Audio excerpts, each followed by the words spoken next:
प्राय अलग सीजन मानक पणस कटा तो मिलेनि केवल खरा दिन आसिले अल्प किछि दिन मिलता है। प्राय समस्ते पणस कटा खाइबा को भल पाती। आपण मान तो पणसर सब प्रकार आइटम बनैकी खाइथिबे किंतु थरे मु केमिति बनाए थरे एई प्रोसेस रे बनैकी निश्चय खातु। बहुत स्वादिष्ट लागिबो आ बारंबार बनैबा को इच्छा।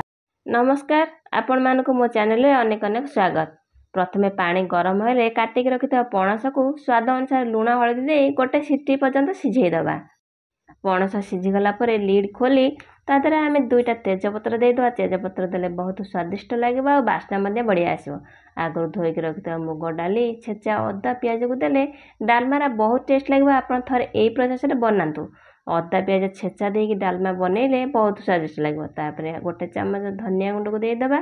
ताको टिके सिझापी लिड कर रखिनवा। मझे मझे लिड खोलिकी चेक करथवा नले मुग तलु सिझिक लगिଯିव। मुग सिझीगला आम फाड़े नड़िया कोरा को देदेवा।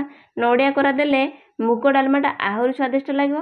मुग डालमार नड़िया निश्चय पकेबे। नड़िया को जमा भी स्किप करबेनी। तापर डंकी साहाय्य आलू गुड़ा टिके मास करदेवा कहीं लटपटिया पणस डालमा बहुत स्वादिष्ट लगे।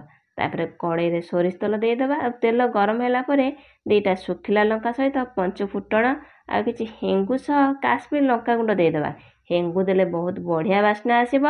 आ काश्मीर लंका गुंड देले डालमार कलर मध्य बढ़िया रहिबो। से सब को टिके भलसे गोळेई देई डालमा को आमे देई ताकू ढाळी नबा।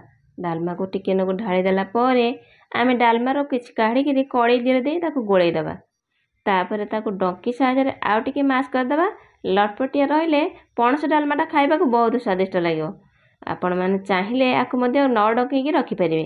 तापर शेष रे भजा जीरा लंका गुंड सह हाफ चामच गरम मसला गुंड को दे आउ टिके गोळेई देला परे हमर टेस्टी वाला मुग डालमा थरे रेडी। थरे ए प्रोसेस रे बनैकी खातु। केमते लागला कमेंट रे श्योर जणाइबे। जदि मो चैनल रे आपण माने नुआ ताले please like comment share and subscribe करबा को जमा भी भूलिबेनी। रहिली नमस्कार, जय जगन्नाथ।